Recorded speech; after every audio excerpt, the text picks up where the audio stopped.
So this is going to be a bit of a shorter impression video, only because I did not get to play the Switch version. We're talking about Team Sonic Racing, and unfortunately at E3 this year, they did not have a Switch version available to play. They kept reminding us you can get it on Switch, it'll be available on Switch the same day, yada yada yada, but it's not there. And this is important to note because any impressions I have here will not be indicative of what the Switch version is like. And it's a little concerning because we did play both the Xbox One and the PlayStation 4 version. Now, the footage you are seeing here, the footage we captured, is from the PlayStation 4 footage. I did not play the PlayStation 4 version, I only watched. I was the one recording the video, whereas I did play the Xbox One version. And my experience, just from a performance perspective only, was very lackluster on the Xbox One. There were several noticeable frame rate dips, and that really bothered you in a game that's all about speed. You want that smooth, consistent frame rate. You want that 60 FPS glory you get in Mario Kart 8 Deluxe, and I was hoping to get that in Team Sonic Racing, and that isn't really the way it was on Xbox One. Now, it is important to note that this is an E3 demo build. This is not far and away the final version of the game. It could have even been pre-alpha for all we know, not even full beta. And there's a lot more optimizations that could come into play in a day one patch or in the final game when it comes out on Xbox One. But my experience with the Xbox One version is that there were too many frame rate dips for me to really evaluate the game fairly. Now, I'm going to admit here that I am not a Sonic Racing fan in general. I have dabbled in some of the older racing games, but never really enjoyed them enough to buy them and get in depth. So I can't really tell you how this game feels compared to other Sonic Racing games. So if you're trying to get that out of this hands-on impression video, I'm sorry, it's just not something I can talk about. I can only talk about Team Sonic Racing in terms of, I guess, more of a first ever experience playing a Sonic Racing game. And it took a little getting used to with the controls as well. Obviously, I'm used to Mario Kart 8 Deluxe. I know those controls just fine. But as an example, to drift and to accelerate, you hold the ZR button, and then to drift, you hold the ZL button. And I think you can use R or L as well if you would like. And that's fine. It's just an adjustment to get used to changing up how you're used to accelerating and deaccelerating and braking and drifting around corners. But there's also items in the game. So they have those item boxes, similar to Mario Kart 8. But the items are a little weird. I think I only encountered 4 different items. Some of them were just a boost, kind of like a mushroom. There was a missile item, I remember. There was a bird homing item, which would be kind of like equivalent to a red shell. And that was all fine and dandy. And the game itself kind of worked in teams, right? Like you were on a team of 3 racing against other teams of 3. And I never really understood the point of it. Like in Mario Kart 8, obviously the point is for your team to collectively have more points than other teams.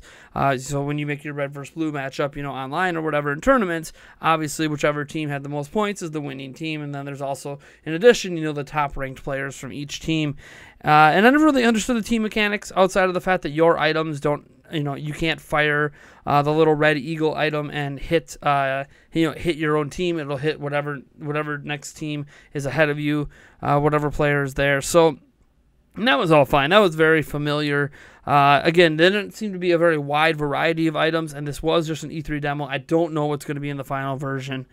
But again, my gameplay experience was there was noticeable frame rate dips that really messed with you, especially when I'm going around turns. It didn't seem to handle the highest speeds possible very well. And again, just not a very good experience.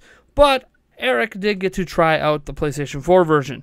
And while he's not here to give his thoughts on it, I obviously have reviewed the footage several times, and the frame rate dips appear to be almost non-existent on PlayStation 4. Maybe they actually built the game for PlayStation 4 first and kind of brought it over to other platforms, and they're still working on optimizations. But the PlayStation 4 version definitely ran a lot smoother. There were a couple noticeable dips when I reviewed the footage, but I don't know if it's something Eric noticed while playing. We're not people that tend to notice frame rate dips unless they hit down in the teens and you actually see like a literal stutter on screen. But, yeah, it was definitely, that was something I noticed in the Xbox One version that wasn't very apparent in the PlayStation 4, which ran a lot better. In terms of the different characters we used, I think I raced 2 total races. They're 3 laps each. Eric did 1 race just to get a feel for the game. And the characters all basically felt the same for the most part. I didn't really feel a lot of differences between selecting Sonic or Knuckles or Tails or any of the other available characters. I think there were 7 available characters to select. Maybe there was 9. I'm sure in the footage here there was the menu system up where you could see how many characters there were. But it just, none of them really felt different while playing.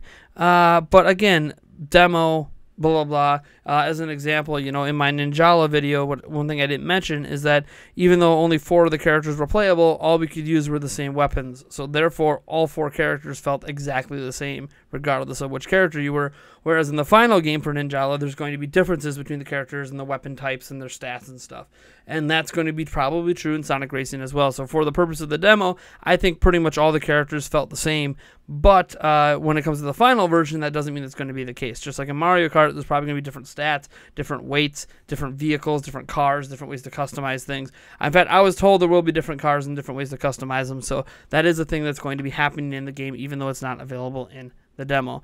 Now, we were only really able to go on 1 racetrack, and that racetrack wasn't that exciting. There's like 1 part of the track where it veers off in 3 different directions. That was the only veer off in the whole game. You know, you're used to having alternate paths and stuff in Mario Kart, either ones you know about, ones that are obvious. Well, this is a very obvious one. It happens shortly into the race. You experience a fork where you can go 1 of 3 ways.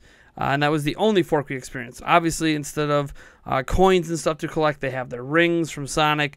I'm not really even sure what the rings do, if I'm being completely honest. Even reviewing footage, I kept trying to figure out if they made my car go faster like coins do. But I personally didn't notice a speed difference. It doesn't mean it wasn't there. I don't always notice a speed difference with the coins either until I get up to the 8, 9, or 10. So maybe I needed to collect so many coins. And I believe whenever there was a fire trail left by one of your teammates, if you went into that fire trail, it actually made you get a boost as well.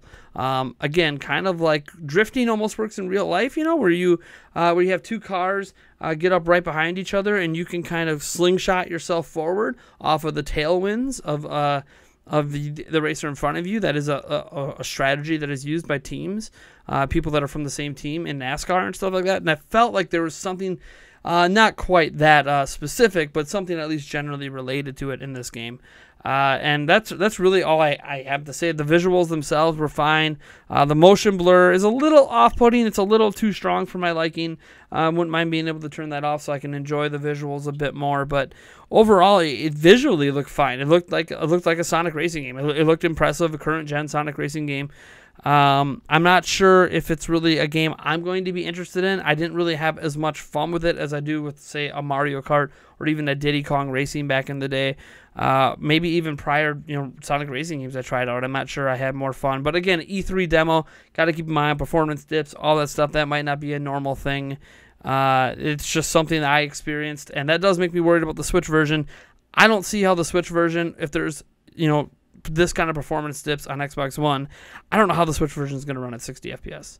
I'm not saying that this game can't do it on Switch. I think with the right team it could. I'm not sure Sega has the right team working on it to make it run at 60 FPS on Switch. I hope to be proven wrong. Again, none of these impressions deal with the Switch version. Maybe everything runs perfectly fine on Switch. Maybe the game was originally built for Switch and then ported to PlayStation 4 and then ported to Xbox One and probably PC as well. But I don't have the Switch version in hand to give those kind of impressions. Just wanted to give you guys a quick take on Team Sonic Racing. All right, folks, I'm Nathaniel Rufflegans from Nintendo Prime, and if you like this video, you know what to do, and if you dislike the video, hit that dislike button, subscribe for more content, and I'll catch you in the next one.